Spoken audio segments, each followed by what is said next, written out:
I missed the scorching wind of Andalusia. How it pours sunlight onto your face, toying with eyelashes, flattening dry sand against cheeks and milling around hair. I missed the smell of the valley and that ripening softness of muscat fluff glistening in the afternoon breeze. From up here I can see the house where I grew up. I see white chapels tucked into grape orchards like pawns scattered on a chessboard.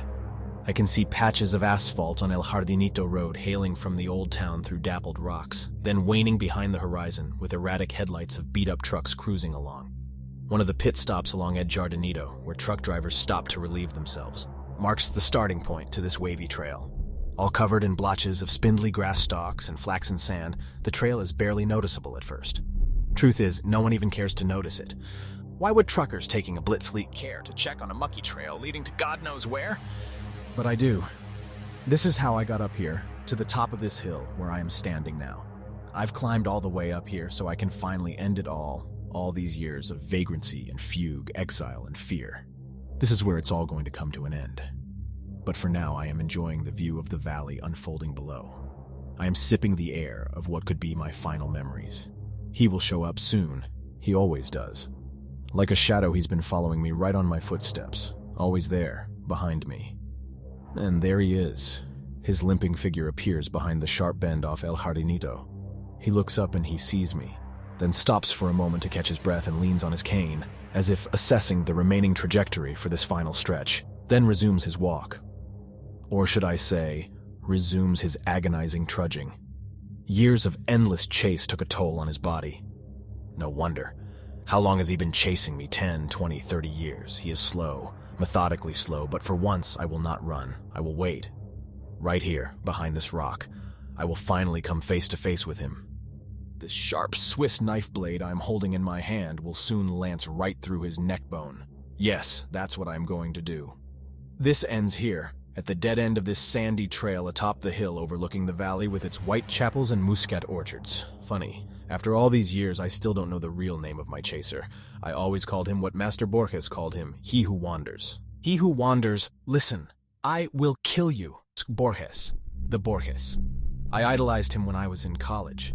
Many did, but I was different. It was 1961. I was an average lazy learner at the Universidad Laboral de Córdoba, floating around from one semester to another with barely passable grades. I had very few friends and almost no interests. One can say that I had an early form of an identity crisis. Besides chugging anisado, my only other passion was literature. Latin American literature. Borges and Neruda were at the forefront. One could only imagine my excitement when I saw a pamphlet hanging on the wall of the literature faculty. Spaces were limited, but who cared? It was the man himself, Jorge Luis Borges, coming to give us a lecture followed by an open panel of questions. Like a maniac, I rushed to the auditorium hours before the lecture. I was the first in line, and when the doors opened, I got the front row seat. The auditorium was packed with drooling chins of young, self-proclaimed prodigies, awaiting the arrival of the Great One. And there he was, the blind lord of literature, walking upright onto the stage with a cane and his loyal assistant right by his side. Standing ovation. He nodded and made a "thank you, please be seated" gesture. Then he began. The lecture was dedicated to Spanish writers. I cannot distinctly recall if it was Cervantes or de Vega. It truly made no difference. Somehow I managed to sit through his entire lecture, which lasted over 3 hours, and remember nothing. He talked slowly and methodically, pouring honey into our ears like Segovia's guitar, with his absent eyesight affixed on the ceiling. And then it happened. Something that caught me completely off guard. Before closing the day, Borges was about to take questions from the audience. Of course, I raised my hand, and so did about hundreds of other students. One of Borges' assistants whispered something into his ear, which made him smile. "It is an honor for me to be in front of an audience of young people, but our time is not infinite," he said with blind eyes still pinned on the far corner of the hall. "For that reason, I will randomly pick questions from 5 of you. I have never won any prizes or lotteries in my life. When I played poker or blackjack, I lost far more than I won. I knew my limitations, and that turned me into an average, apathetic person, rarely trying to outdo oneself. And so, sitting still with little ambition, I got used to that. Until that moment, when I saw Borges pointing his finger in my direction. That came as nothing short of a shock. Me?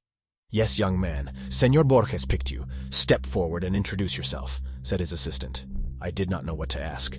so I quietly mumbled my full name, Fernandez Agustin Navarro.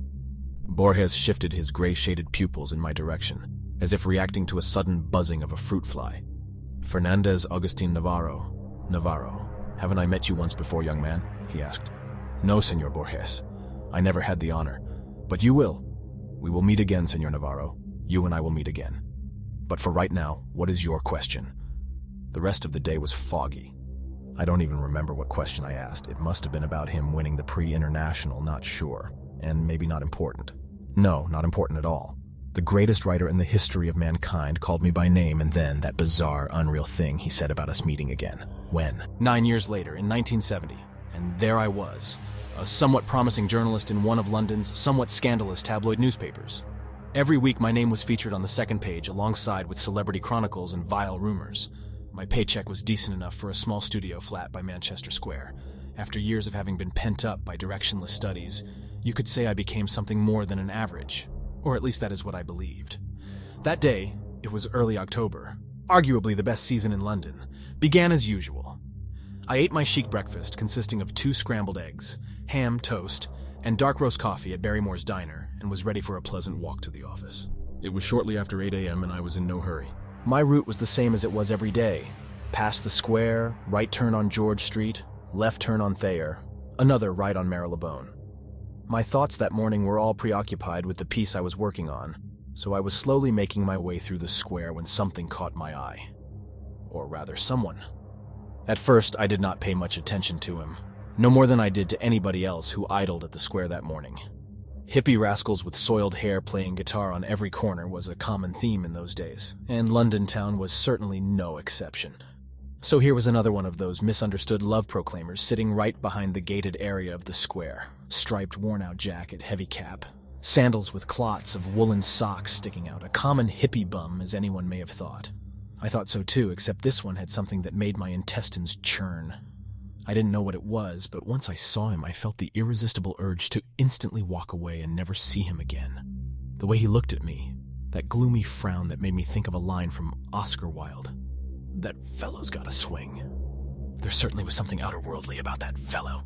His eyes, as if carved from a rock below his forehead, were mercilessly drilling thousands of tiny holes through me. I added pace. As I turned back one last time, I noticed him slowly walking towards me, past the gates of the square onto the street, paying no attention to screeching tires of honking cars. Walking right towards me. He's just a bum. No, he's not. Just another one of those unwashed hippies. No, run! George Street was empty, like in post-war bombed quarters. I could hear my brisk footsteps. Or was it the drubbing of my aorta against the chest? He was catching up. Run? Don't be silly. Yes, run. First slowly, as if you're trying to not show your chaser that you're scared. No, not scared, more like in a hurry. Why am I running? I can take him out with one punch, but it really wasn't about that. It was my first experience of that feeling, which I can only describe as some sort of primordial sense of fear, panic, dread, unexplained sense of looming doom arching above you like a dark figure with a scythe. I ran faster than my feet could move. As I turned the corner on Thayer, I paused and looked back, fearing to see him right behind. Scrambled eggs, toast, and dark roast coffee were about to make their way back up through my esophagus. Wiping the sweat off my palms onto my pants, I bent forward in a protective position and looked around. Empty windows of George Street were checking me out like a toddler witnessing parent in a cowardly act. Whoever that man was that incensed me into this uncontrollable panic, he was now gone. Shame on you, Fernandez Agustin, I repeated to myself, while making futile attempts to enthrall palpitation to subside.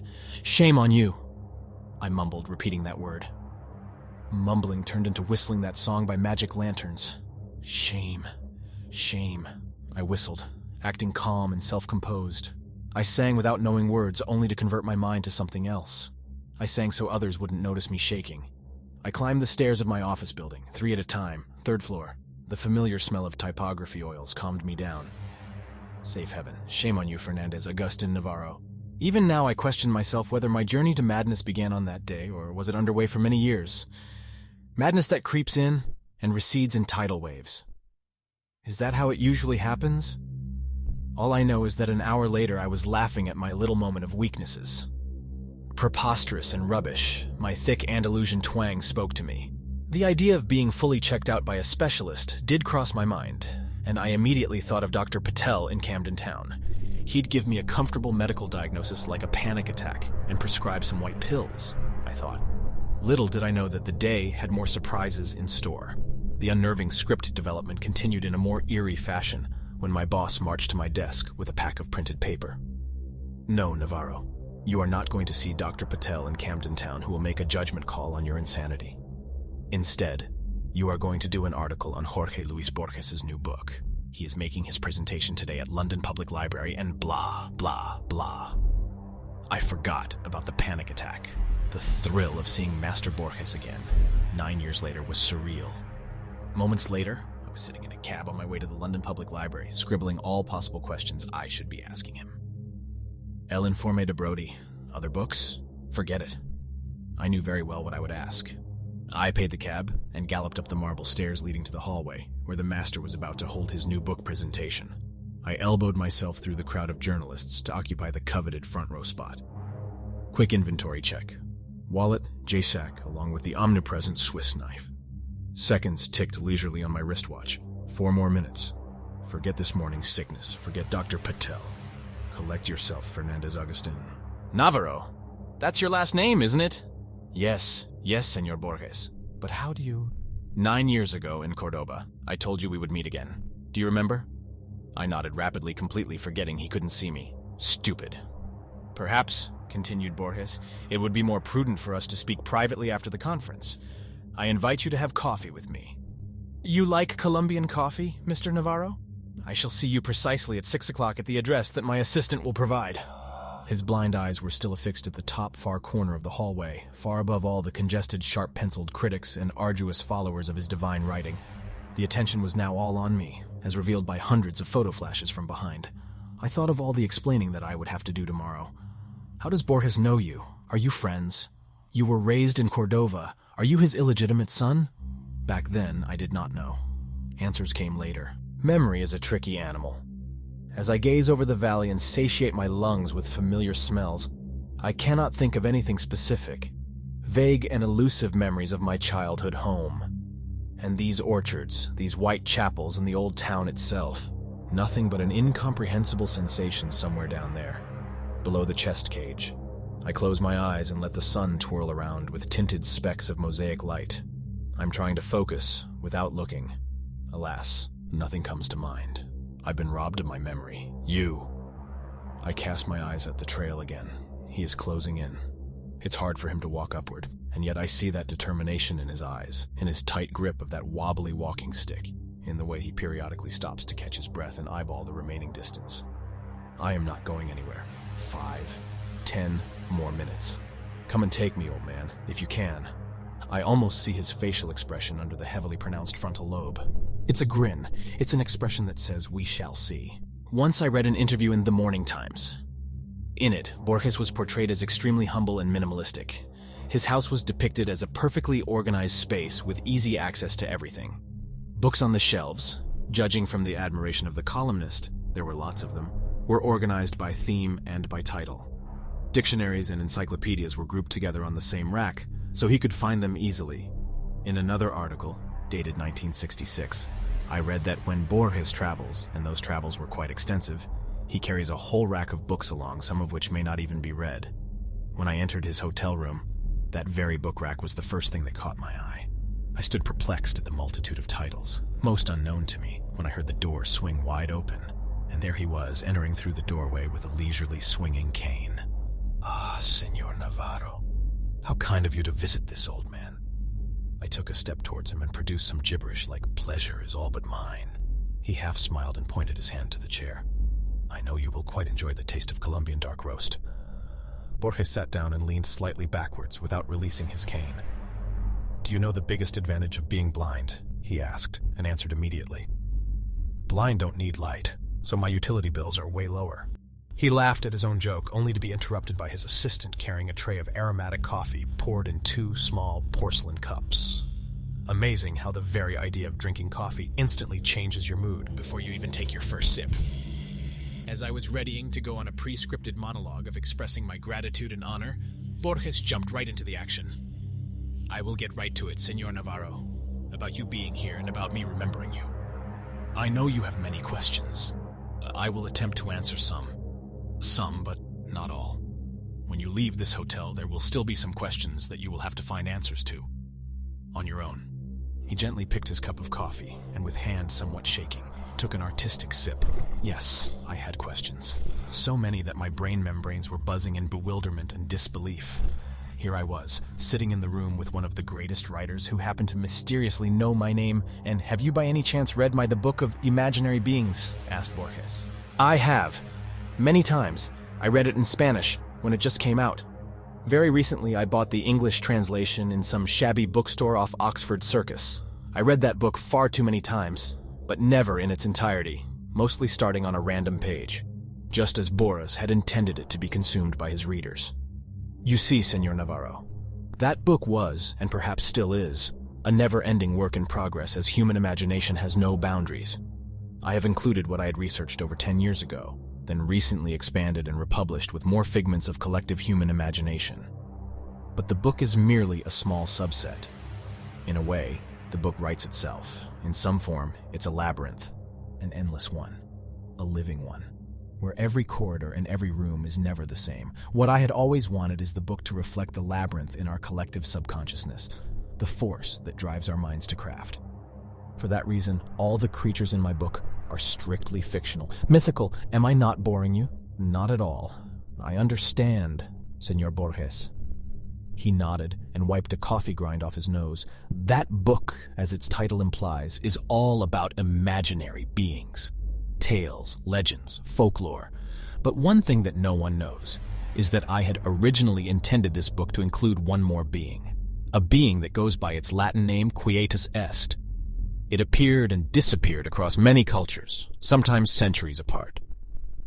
Very little is known of it, but what I found was indeed astonishing. First, this being is physically no different than an ordinary human. You may say, it is human in many ways. As I studied this entity, I became more and more agitated. I could not stop. Like a madman, I was trying to learn more and more, but very soon the excitement turned into another feeling, fear. Fear of what, Senor Borges? Borges' eyesight shifted from the corner of the room straight on me, as if he could perfectly see me. Fear of what I had uncovered, that Quietus Est is not a myth at all.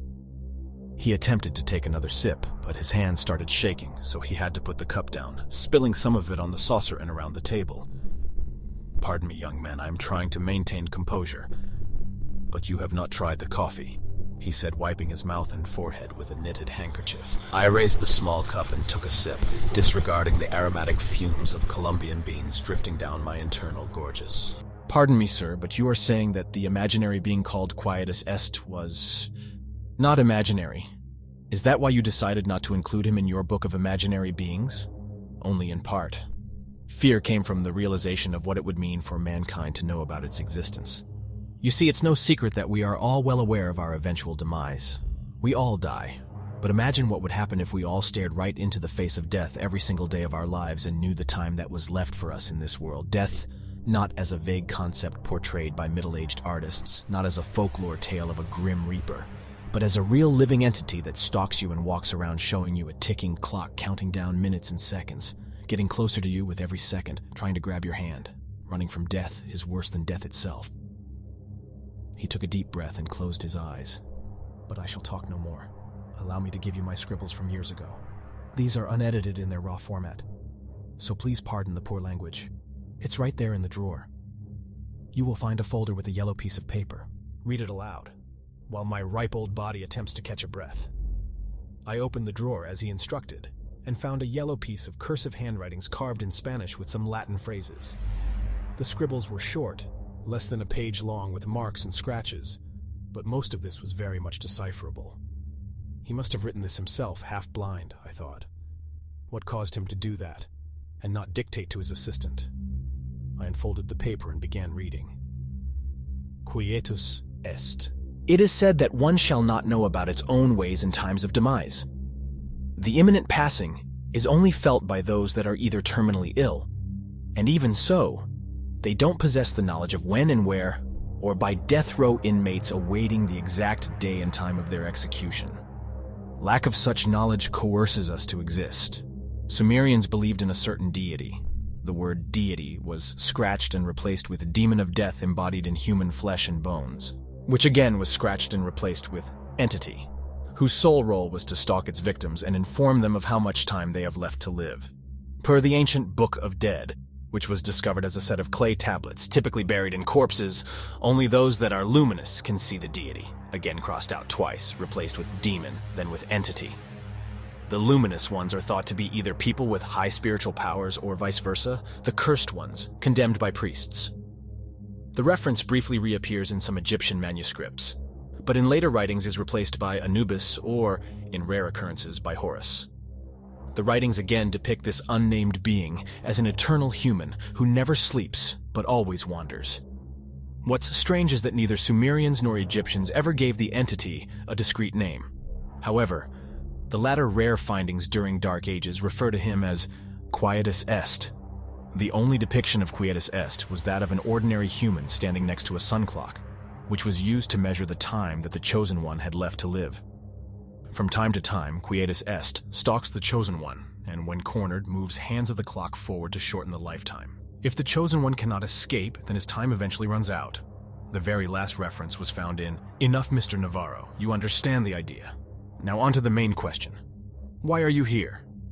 He drew closer, and a dull shadow from a lamp cut right through his elongated forehead. Quietus Est is an eternal wanderer, who is always with us. The timekeeper who sits at the edge of the stage with a ticking watch on his wrist. The greatest gift given to mankind is its inability to see him. When I lost sight, I thought blindness was a blessing in disguise. But one does not require eyes to see the wanderer. What eyes cannot see, ears can hear, and skin can feel. I hear him. I feel him. You are here, Mr. Navarro, because you and I are the luminous ones. Borges paused and asked me with a trembling voice. Mr. Navarro, you saw him too, didn't you? Cold shivers that have been accumulating in my lower back rushed up my spinal cord in millions of explosions. Nausea formed a massive ball of air in my throat, and for a moment I struggled to breathe. Desperately trying to cease the thumping inside, I pushed words out. I saw him today. How do you get used to the notion of being a passerby on this earth? Ordinary humans do not have to get used to that. We have that built-in protection layer, that safety cork in our brain membranes that separates the realization of being mortal from flooding down upon us. It allows us to breathe the air. It lets us exhibit this extraordinary yet sacred carelessness. The mental block that denies the laws of life on a primitive emotional level, even for the keenest scholars. The indecipherable tetragrammaton is shown to us in every step we take, in every cup of Colombian coffee we sip, in every word of wisdom that we collect from books.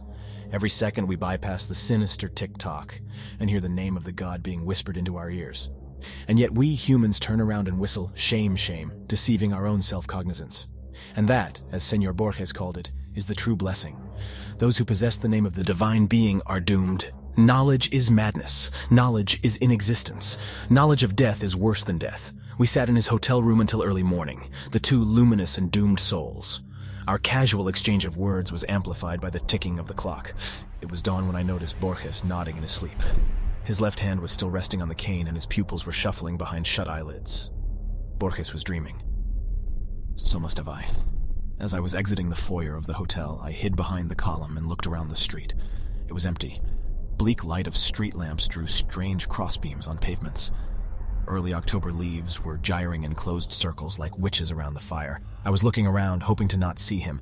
He wasn't there, but he was. I felt his presence not very far from me. Muscat orchards. They resonate inside like echoes of a guitar string heard from a deep alcove, but nothing particular comes to mind. I'm trying to shift focus from one object to another, but my nomad memory is lost in endless labyrinths. You took my memories away from me, didn't you? Wait, mortal.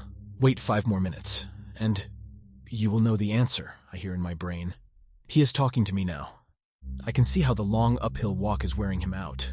But what are pain and tiredness when you're crossing the finish line? As Borges warned me, do not ever come close to him. Do not look him straight in the eyes. He will always be near. His watch will be ticking. If he attempts to catch on, run. But he will forever follow. In a way, he will be like a shadow of you. And I ran, and he wandered. I evaded. He followed. He came too close to me in my hotel room on the second day after my long night in Borges's quarters. The fool in me still thought that escaping from him would be as easy as moving into a new flat or checking into a hotel, so I did just that. It was some shabby hotel minutes from my work, where I decided to spend a few nights just to think things through. That evening, and I remember every minute of it, was my first face-to-face encounter with him. My room, B6, was on the basement level. As I stumbled through the dark hotel corridor, trying to find the key to my room, I felt his presence, but my ignorant foolishness dismissed all mental warnings and turned the keys. As the door hinge squeaked, I took my first step into the hotel room. A street-level window was casting 2 thick yellow streaks of light on the floor carpet. I smelled dust and spiderwebs. He was in my room, sitting on the edge of the bed with a rope in his hand. A thin white blanket was covering his head like a shroud around a statue. I stood in a stupor like a paralyzed insect. An avalanche of sweat gushed from every pore of my body. With hand twisted behind my back, I was feverishly trying to twist the doorknob. He got up from the bed with a groan. He took a step towards me, hand too sweaty to turn the knob. "Open it, open." He grabbed my wrist. "Open, run." The stretched corridor of the hotel basement flashed like random shots of a silent movie. Run, B5, B2, B1, run. Staircase, up, exit, run. "Your time is coming, Fernandez Agustin Navarro." A whisper crawled into my ears. "Coming, coming," hissed the wind. I ran until my legs gave in. I fell down somewhere in the outskirts of the town, passing out in an alley amidst rubbish until sunup. My madness has begun. In the days following my first face-to-face encounter with Quietus Est, I've moved out of my London flat. I had some savings, enough to tramp town to town, continent to continent, doing temp jobs here and there, sometimes sleeping on streets. He was right behind me. Even if I didn't see him for a month, I knew he would soon catch on. It would be only a matter of time for him to pop up somewhere on the opposite side of the street, in the next car over on the subway, or madly prying through shutters of windows in the house across. My attempts to speak to Borges were futile. How does the blind master live with this curse, I wondered. How does he manage to evade his sinister follower? I had questions, far more than I had anticipated. But Senor Borges was already on the other side of the globe. I wrote him letters. He never replied. I tried calling hotels where he stayed, unavailable. The books that he wrote, I bought all of them in attempts to find hidden meanings. What if he had secret messages for me inside his writings? The Book of Sand, Dr. Brody's report. I even searched his earlier writings, analyzed every word. Pointless, futile. Until 1983. Shakespeare's Memory, his final book, as it turned out to be. I was somewhere in Eastern Europe when I bought the book. Immediately, I began my scrupulous study, letter by letter, page by page, analyzing every space and every punctuation sign, and that's when I found it, the answer. The answer was the story itself, the story that did not require much study or decryption.